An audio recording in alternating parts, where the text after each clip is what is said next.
Assalamualaikum warahmatullahi wabarakatuh. Salam sejahtera untuk kita semuanya. Semoga dalam keadaan sehat selalu. Perkenalkan, nama saya Arif Norman Hakim. Saya asli dari Yogyakarta. Kemudian ada beberapa hal sebelum dimulai. Kurikulum vitae saya sudah muncul. Saya alumni dari UPN Veteran Yogyakarta, kemudian ikut USKP atau ujian sertifikasi konsultan pajak tahun 2014 dan melanjutkan profesi akuntansi di UII. Sedikit kurikulum vitae tentang saya, yaitu diamanai sebagai Direktur PT Mitra Nata Cipta Mulia, dan beberapa aktivitas saya adalah sebagai partner, kemudian dosen dan instruktur perpajakan. Untuk hari ini sesi yang pertama yaitu tentang pembahasan KUP. Apa itu KUP? Yaitu singkatan dari Ketentuan Umum Perpajakan. Di KUP ini di awal adalah KUPA.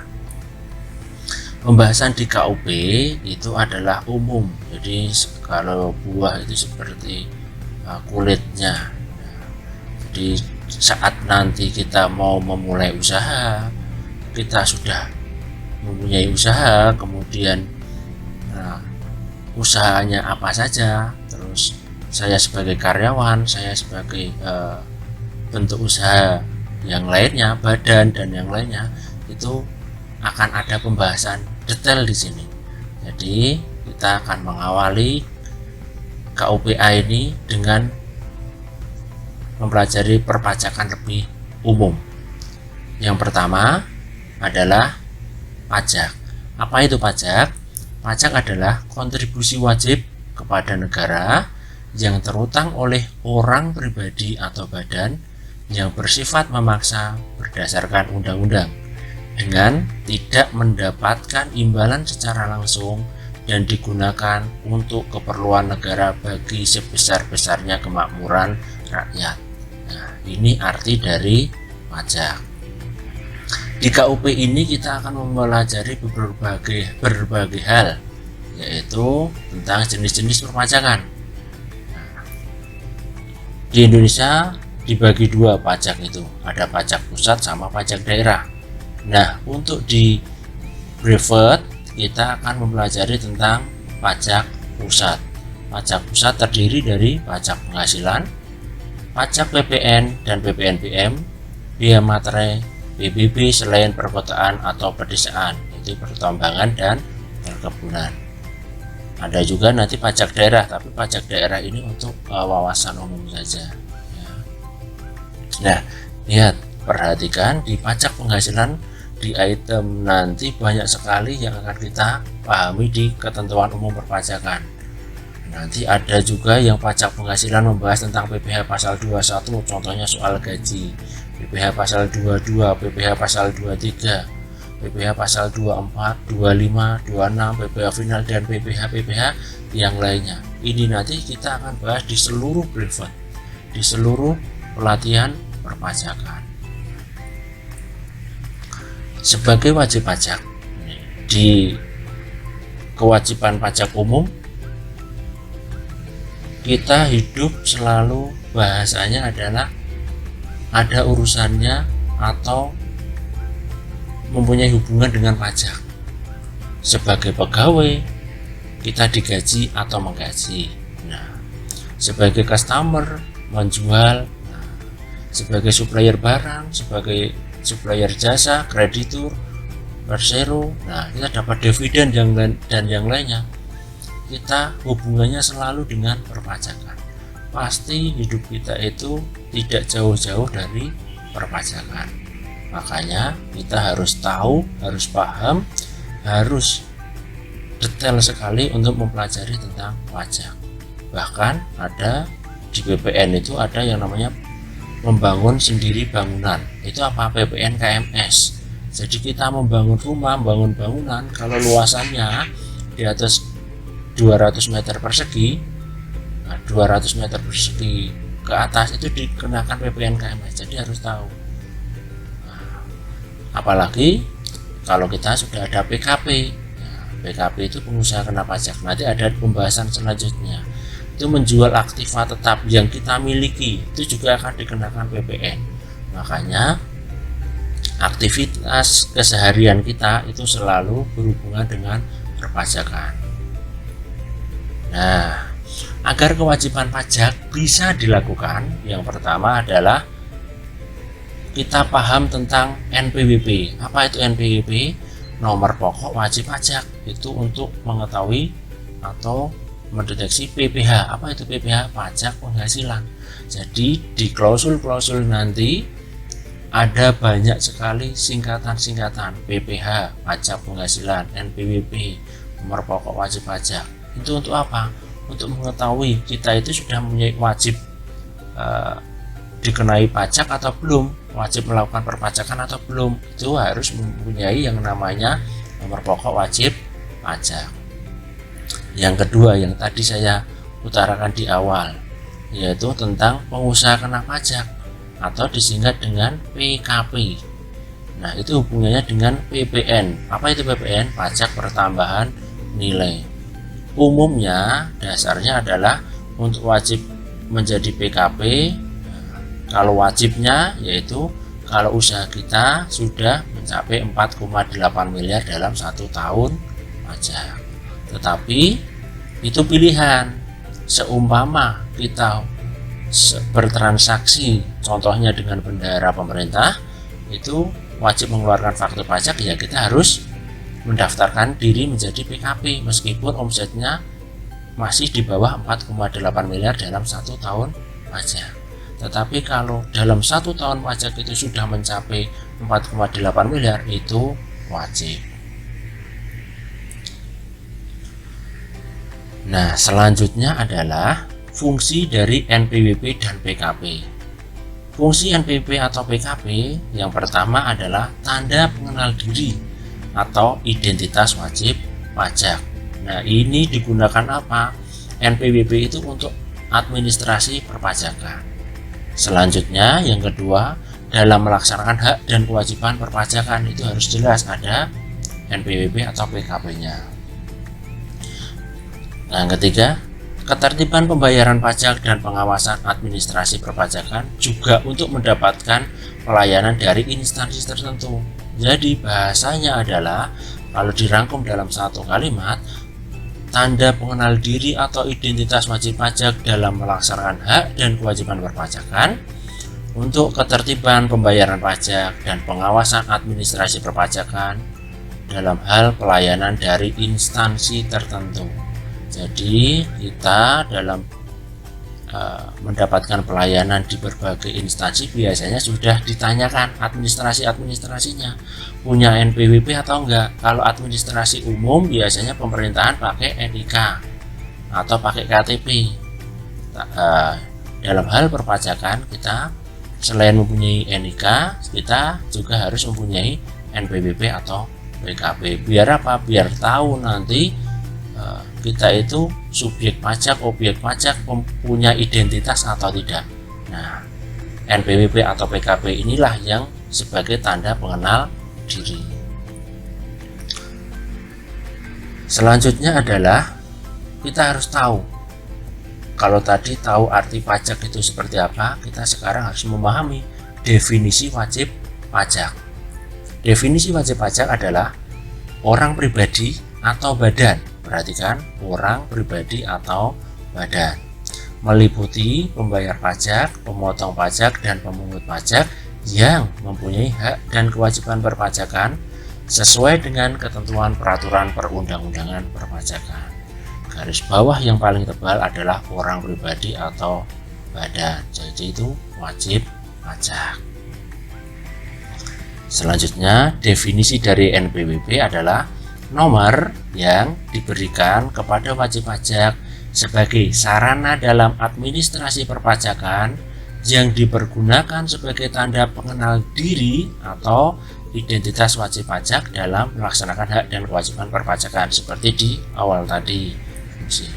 Definisi PKP, Pengusaha kena pajak adalah pengusaha yang melakukan penyerahan barang kena pajak dan atau penyerahan jasa kena pajak yang dikenai pajak berdasarkan Undang-Undang Pajak Pertambahan Nilai. Inilah banyak definisi yang kita pahami. Kita baca berulang-ulang biar apa? Biar kita paham dan mengerti betul apa itu arti dari NPWP, PKP, subjek pajak, objek pajak, dan yang lainnya. Selanjutnya, siapa yang wajib memiliki NPWP? Nah, ini perlu kita cermati. Saya sebagai karyawan, saya sebagai usaha atau sebagai pengusaha, saya sebagai kepala keluarga, saya sebagai istri seumpama, anak dan yang lainnya, wajib memiliki NPWP atau enggak? Kemudian ketentuannya apa saja? Bagaimana setelah kita mempunyai NPWP? Nah, ini yang perlu kita pelajari bersama-sama. Kapan ada kewajiban ber-NPWP? Perhatikan, setiap wajib pajak yang telah memenuhi persyaratan subjektif dan objektif sesuai dengan ketentuan peraturan perundang-undangan perpajakan wajib mendaftarkan diri pada kantor Dirjen Pajak yang wilayah kerjanya meliputi tempat tinggal atau tempat kedudukan wajib pajak. Subjeknya apa tadi? Orang pribadi, badan, dan yang lainnya. Objeknya yaitu nanti ada mempunyai penghasilan. Kemudian kita mendaftarkannya di mana? Mendaftarkan NPWP itu di wilayah kerja. DJP itu di mana? Sesuai dengan tempat tinggal kita, sesuai dengan alamat KTP yang kita miliki. Nah, itu namanya tempat tinggal atau tempat kedudukan wajib pajak. Boleh kita bisa menggunakan. Sekarang mendaftarkan NPWP bisa melalui online juga. Namanya e-registration. Nah, tinggal scan KTP-nya atau NIK-nya, kemudian kalau sebagai karyawan bisa melampirkan surat keterangan kerja, kalau sebagai usaha ya bisa melampirkan surat keterangan usaha dari kelurahan. Itu bisa registrasi, kita dapat nomornya, kemudian nanti fisiknya bisa dikirim ke alamat tempat tinggal atau kedudukan wajib pajak. Ini contoh NPWP. Di bentuknya seperti ini, seperti ATM. Nah, ini penting sekali yang kita harus paham betul NPWP yang kita miliki. 9 digit pertama adalah nomor register atau identitas Anda. Identitas kita itu ada di sini nih, di nomor register di awal. Ini yang ngasih oleh orang kantor pajak. Yang selanjutnya KPP, digit ke 10, 11, 12 adalah KPP di mana Anda terdaftar. 407, contoh di sini adalah 407, berarti ini KPP-nya ada di Kebayoran Baru, Jakarta Selatan, DKI Jakarta.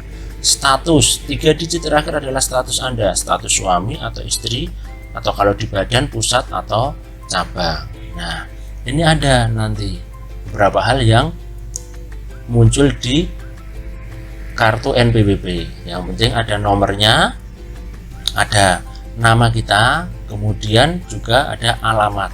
Di sini juga ada tanggal terdaftarnya. Di beberapa KPP juga ada yang memunculkan NIK. Nah, tapi sesuai dengan kebijakan masing-masing. Nah, ini contoh kita kepemilikan NPWP. Selanjutnya adalah kalau tadi orang pribadi, sekarang ke badan. Badan itu seperti apa? Kita paparkan. Definisi badan adalah, perhatikan, sekumpulan orang dan atau modal yang merupakan kesatuan baik yang melakukan usaha atau tidak.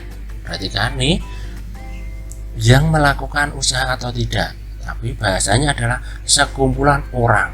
Nah, terdiri dari yang pertama ada badan hukum, ada pengesahan notarisnya seperti apa? PT, CV, koperasi, yayasan, kongsi, parpol, ormas, dan yang lain-lain.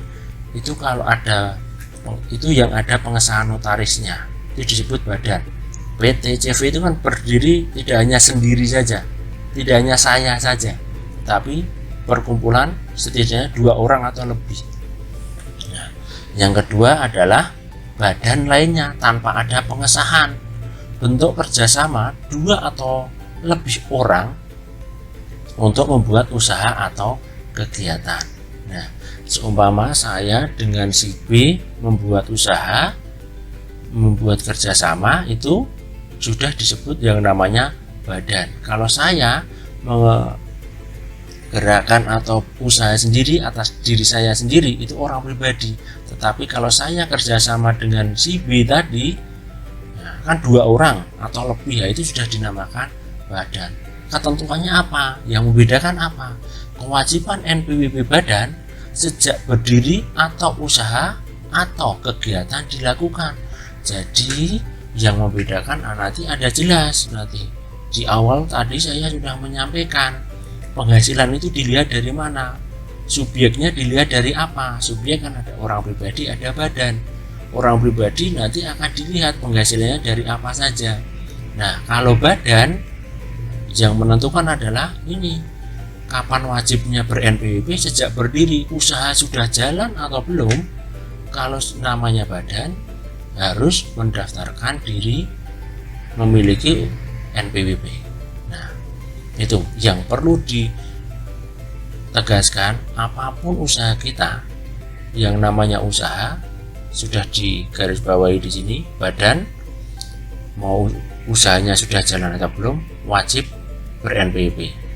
Itu yang perlu ditegaskan kepada siapapun nanti yang mempunyai usaha. Selanjutnya, kalau tadi badan, sekarang kita ke kewajiban NPWP orang pribadi. Orang pribadi itu ada bermacam-macam sumber penghasilannya.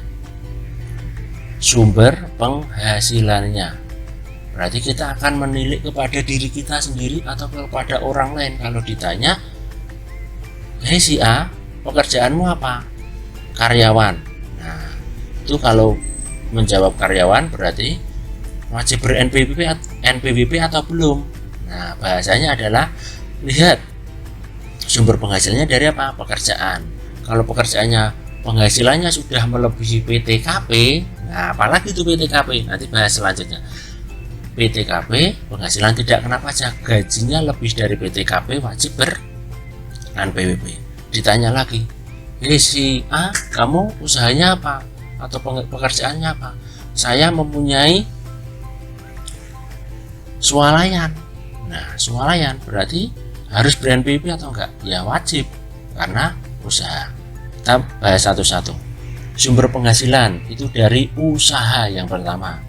Swalayan, sablon, salon, ternak, kontraktor, bimbel, dan yang lain-lain, itu namanya usaha, mempunyai usaha. Nah, ini sudah wajib ber-NPWP. Selanjutnya yang kedua, pekerjaan bebas, penghasilan dari keahlian khusus yang tidak terikat hubungan kerja seperti dokter, akuntan, notaris, pengacara, arsitek, dan yang lain-lain. Itu wajib ber-NPWP. Jadi macam-macam ternyata ya. Penghasilan kita itu dilihat dari apanya? Dilihat dari ini, dari mata pajak. Yang selanjutnya yang ketiga adalah pekerjaan. Pekerjaan itu contohnya seperti apa? Karyawan, buruh, contoh seperti manajer, staf, direktur, itu sama. Kalau kita digaji, ya itu namanya dari pekerjaan. Wajib ber-NPWP atau tidak dilihat dari penghasilan yang kita dapatkan. Ternyata di perpajakan pasti ada kata-kata lainnya. Kalau saya mempunyai pekerjaan ini termasuk apa ya? Nah, contoh ada kata-kata lainnya di sini. Itu termasuk barang modal dan kegiatan. Orang yang hidup dari contoh di sini sewa, menyewakan ini saja. Kemudian bunga dari bunga bank, hidup dari dividen atau hadiah atau royalti, itu dikategorikan sumber penghasilan. Tetap apapun yang didapatkan itu adalah sumber penghasilan. Apa? Tambahan kemampuan ekonomis dalam bentuk apapun yang diterima dari dalam negeri maupun luar negeri. Nah, itu dimaksudkan sebagai penghasilan. Jadi perlu dipahamkan, apapun penghasilan yang kita terima bisa dilihat dari yang namanya usaha, pekerjaan bebas, pekerjaan, dan yang lainnya. Kemudian kewajiban NPWP orang pribadi. Perhatikan, kewajiban NPWP orang pribadi. Orang pribadi dalam hal menjalankan usaha atau pekerjaan bebas tidak melihat untung atau rugi, wajib ber-NPWP. Berbeda lagi, orang pribadi tidak menjalankan usaha atau pekerjaan bebas, contoh sebagai karyawan, penghasilan melebihi PTKP, wajib ber-NPWP. Kemudian orang pribadi yang tidak menjalankan usaha atau pekerjaan bebas, kalau penghasilannya tidak melebihi PTKP, tidak wajib ber-NPWP. Tetapi boleh tidak, seumpama saya karyawan, gajinya di bawah PTKP, ber-NPWP boleh, tapi di aturan perpajakan namanya tidak wajib, tapi tetap diperbolehkan memiliki NPWP. Nah, kita masuk ke pembelajaran yang sangat mengasihkan, yaitu penghasilan tidak kena pajak. Di perpajakan itu peraturan sering berubah-ubah, tidak baku bahasanya. Nah, bagaimana kita bisa mempelajari pajak itu lebih detail lagi? Ya, makanya kita harus apa? Kita harus sering membaca, sering mengupdate peraturan. Contoh saja ini PTKP. Tahun 2009 sampai 2013 PTKP itu 15.840 bagi wajib pajak ini dalam 1 tahun. Per bulannya berapa? 1.320.000. Itu di bawah PTKP itu seperti itu dulu. Jadi gajinya di bawah 1.320.000. 2013 berubah, ganti menjadi 24.300.000. 24.300 ini kalau dibagi 12 ketemunya adalah 2.025.000. Diupdate lagi, diganti di tahun 2015 36 juta dalam 1 tahun, per bulannya 3 juta. Berubah di tahun 2016 sampai sekarang 54 juta dalam 1 tahun, per bulannya berapa? 4.500.000. Tanggungan itu sama, tanggungannya juga 4.500.000. Maksimal tanggungan berapa? Maksimal tanggungan adalah 3 orang. Ini nanti akan detail kalau kita mempelajari tentang SPT orang pribadi. Dan perlu diketahui di sini nanti juga akan menentukan status kita sebagai karyawan, sebagai pengusaha. Khusus untuk orang pribadi ada yang namanya TK0, K0, K1, K2, K3, KI0, dan yang lainnya. Nah, itu yang akan membedakan. Kalau KI, ya, kawin istri bekerja, itu beda di sini nanti statusnya. Ya. Nah, tanggungan di sini adalah keluarga sedarah atau semenda dalam garis keturunan lurus dan anak angkat dan anak tiri yang ditanggung sepenuhnya.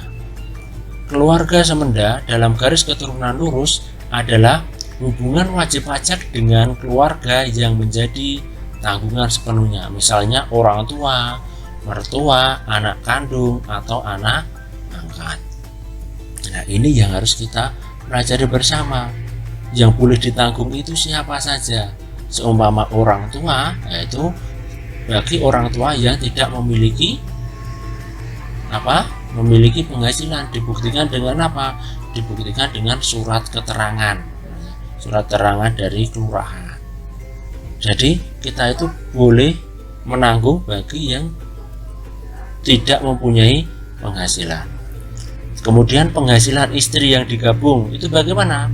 Semua penghasilan istri selain penghasilan yang bersumber hanya dari pekerjaan dari satu pemberi kerja yang telah dipotong PPh pasal 21. Maksudnya ini adalah NPWP suami istri sama. Kemudian istri bekerja dipotong oleh perusahaan, nah itu NPWP-nya sama. penghasilan istri tidak dihitung, yang dihitung adalah penghasilan suami bagi yang suami istri NPWP-nya sama.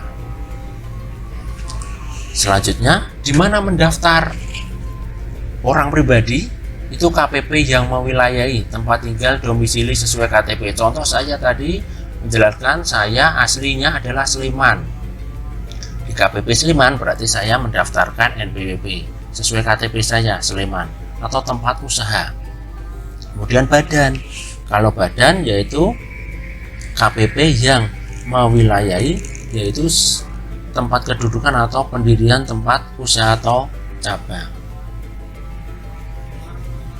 Nah, ini contoh kepemilikan NPWP orang pribadi. Kita pelajari. Contoh kepemilikan NPWP wajib pajak orang pribadi. Tuan Muhammad Fahri, karyawan PT ABC, tinggal di Ngaglik, Sleman. Istrinya memiliki toko kue di Sleman dan Magelang.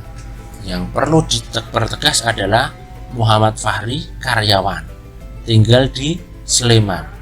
Berarti NPWP-nya ini adalah nomor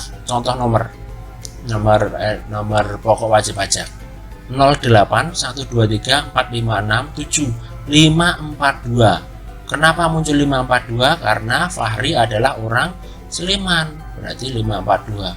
000 statusnya apa? Statusnya adalah kepala keluarga pusat. Nah, berarti NPWP si Fahri adalah 08123456754200. Kemudian si Fahri ternyata memiliki toko kue di Sleman dan Magelang. NPWP Slemannya adalah ini NPWP alamat rumahnya, ini NPWP usahanya 0812345675420001. Perhatikan, tempat usaha KPP yang mewilayahi atau tempat usahanya. NPWP Sleman di sini adalah ini sama, nomornya sama. Berarti ini maksudnya adalah cabang 081234567542, yang tadi 000 ini 001 karena memiliki toko kue, mempunyai tempat usaha di Sleman. Contoh di Jalan Magelang gitu atau Jalan Kaliurang gitu. Nah, ternyata punya usaha lagi di NPWP Magelang karena beda kabupaten, NPWP-nya juga berbeda, tapi nomor depannya sama 0812345675280001. Nah, di Magelang punya, nah ini kodenya berbeda. Yang membedakan adalah ini 542 dan 528. Kenapa 001? Karena cabang, buka di Jakarta. Contoh 081234567405, contohnya 001. Nah, kalau Jakarta Selatan buka di beda lagi berarti 002, dan kalau dalam satu kabupaten bisa meneruskan. Nah, inilah yang menentukan contoh-contoh kepemilikan NPWP. Ini salah satu contoh si Fahri tadi karyawan, dia juga punya usaha, istrinya pun sama, yaitu mempunyai NPWP yang sama. Tetapi ada juga contoh kepemilikan NPWP wajib pajak orang pribadi. Ini NPWP-nya bisa sama, bisa berbeda. Ibu Tami memiliki salon kecantikan Ayunian. Ia tinggal di Ngaglik, Sleman. Suaminya pengusaha tahu di Sleman dan belum ber-NPWP. Berarti yang harus pilihan yang ada adalah suami mempunyai NPWP. NPWP terlebih dahulu. Berarti karena kepala keluarga adalah si suami. Berarti NPWP suami mendaftar dulu nih, Pak Utami. Berarti karena ini Ibu Tami, ini Pak Utami. 08123456754200. Kalau dulu istri, NPWP istri itu belakangnya 001. Nah, 0812345675420001. Dulu suami istri NPWP-nya ada belakangnya ini, yang artinya ini adalah istri dari NPWP suami. Sekarang NPWP istri ini sudah tidak ada lagi yang 001. Sekarang berubah sama.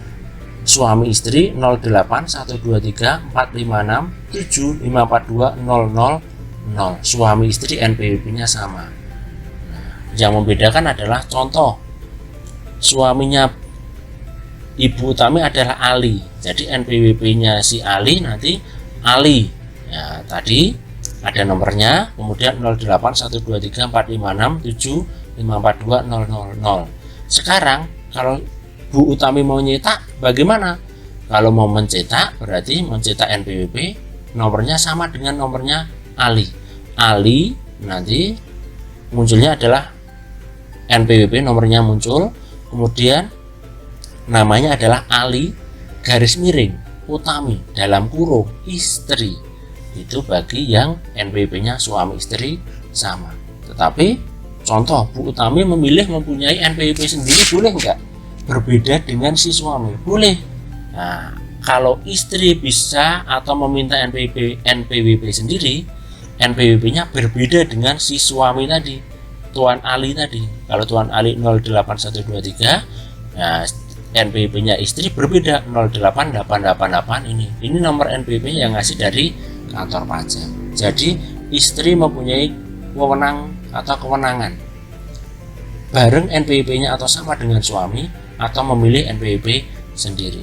Konsekuensinya nanti berbeda-beda. Kalau digabung seperti apa, kalau dipisah juga seperti apa. Ada ketentuannya masing-masing. Nah, ini yang perlu dipelajari bersama-sama. Nah, suatu saat mau menikah, suatu saat berkeluarga, kalau mempunyai NPWP mau digabung atau dipisah. Nah, detailnya nanti akan dibahas di orang pribadi. Nih, kalau khusus untuk orang NPWP suami istri, ini pilihannya macam-macam. Selanjutnya perlu dijamkan rekan-rekan semuanya. Di perpajakan itu ada klausul atau peraturan yang sangat luar biasa. Contoh tadi di awal saya mengatakan bahwa kalau saya sudah mempunyai usaha belum ber-NPWP, kalau saya sudah punya usaha belum ber-NPWP tadi seumpama belum ya, ini kalau sudah usaha. Kalau saya mau usaha, NPWP-nya mau seperti apa? Nah, itu harus kita pelajari detail banget. Kita pelajari betul-betul seksama. Biar apa? Biar kedepannya nanti permasalahan tentang perpajakan tidak besar. Karena apa? Karena kepemahaman kita. Karena kalau kita sudah paham, berarti kita akan bisa menilai nanti. Oh, kalau saya mempunyai usaha, berarti saya usaha daftarnya sekarang. Kalau mau usaha, berarti saya harus mikir dulu. Saya sebagai orang pribadi atau badan, nanti konsekuensi pajaknya seperti apa. Kalau sudah usaha kemudian kita diem aja, ya sudah, selama ini saya punya usaha, selama sudah 10 tahun santai-santai aja, nggak disurati sama orang kantor pajak. Nah, mau ngapain? Ada juga orang yang berpikiran seperti itu. Ternyata ada yang namanya NPWP atau PKP secara jabatan. Hati-hati dengan pengukuhan NPWP secara jabatan. Dirjen Pajak menerbitkan nomor pokok wajib pajak dan atau mengukuhkan pengusaha kena pajak secara jabatan apabila wajib pajak atau pengusaha kena pajak tidak melaksanakan kewajiban mendaftarkan diri sesuai ketentuan. Nih, bisa dikasih jabatan oleh kantor pajak. Apa? Dikasih NPWP atau PKP. Diberikan NPWP atau PKP sama Dirjen Pajak. Ini yang membuat kita harusnya paham, harus insaf bahasanya, harus mau memulai mau mengetahui tentang perpajakan. Biar apa? Biar tahu. Nah, tadi ada yang membandel, saya usaha dan yang lainnya, ada pengaruhnya enggak? Nah, ternyata ada di sini. Kita pahami lagi, kewajiban perpajakan bagi wajib pajak yang diterbitkan NPWP dan atau dikukuhkan sebagai pengusaha kena pajak secara jabatan dimulai, saya ulang, dimulai sejak saat wajib pajak memenuhi persyaratan subjektif dan objektif sesuai dengan ketentuan peraturan perundang-undangan perpajakan. Saya ulangi sekali lagi, dimulai sejak saat wajib pajak memenuhi persyaratan subjektif dan objektif sesuai dengan ketentuan peraturan perundang-undangan perpajakan. Nih, berarti kalau orang pribadi, karyawan, ini sudah ber-NPWP atau belum, ternyata gajinya sudah di atas PTKP, belum ber-NPWP, dikasih NPWP jabatan. Usaha, tadi yang sudah 10 tahun, harusnya kan usaha, kapan mulai usaha, didirikan, saat itu juga mendaftarkan NPWP. Ternyata ada yang 10, 2 tahun, 3 tahun, 5 tahun, didimin saja. Apa bisa? Terus pengaruhnya apa terhadap NPWP sama PKP secara jabatan? Nih, lanjutannya adalah peraturan perundang-undangan perpajakan paling lama 5 tahun sebelum diterbitkan NPWP dan atau dikukuhkan sebagai PKP. Jadi seumpama ini diketahui sekarang, bisa ditarik mundur 5 tahun ke belakang. Usahamu sudah mulai dari kapan? Nah, usaha saya sudah mulai tahun 2015. Nah, tinggal ditarik mundur aja. 19, 18, 17, 16, 15, kayak gitu kan. Nah, ini harus hati-hati. Nah, berarti bisa kita terdeteksi penghasilan kita tahun 2020, tetapi harusnya atau wajib pajak itu harusnya sudah mempunyai NPWP 5 tahun yang lalu atau 10 tahun yang lalu. Nah, ini bisa ditarik mundur. Dikenakan nggak? Dikenakan nanti. Ketentuan di 5 tahun tersebut bisa dikenakan pajak sampai tahun ini. Nah, ini yang menjadi permasalahan dan kita sering meremehkan peraturan perpajakan. Ternyata ada aturan yang sangat detail banget tentang NPWP atau PKP secara jabatan. Nah, untuk itu saya sangat menghimbau, saya sangat mengajak kepada rekan-rekan semuanya untuk mempelajari pajak itu sedetail mungkin, sepaham mungkin, dibaca berulang-ulang. Karena kalau kita tidak tahu, kita ada di Indonesia peraturan yang mengikuti peraturan yang ada. Apapun konsekuensinya harus kita jalani. Makanya dalam hal perpajakan kita harus selalu mengoptimalkan pengetahuan kita dengan membaca, dan membaca. Peraturan yang ada itu terupdate, berubah, sering ada perubahan. Makanya jangan hanya selesai sekali baca, selesai tidak, tetapi harus paham. Kalau belum paham ya kita ikuti yang seperti ini, namanya brevet pajak, pelatihan pajak. Kalau belum bisa, bagaimana? Nah, bisa buka di pajak.go.id. Nah, kita bisa buka semuanya di situ. Nah, bisa buka semuanya peraturan yang ada. Jadi biar apa? Biar tahu.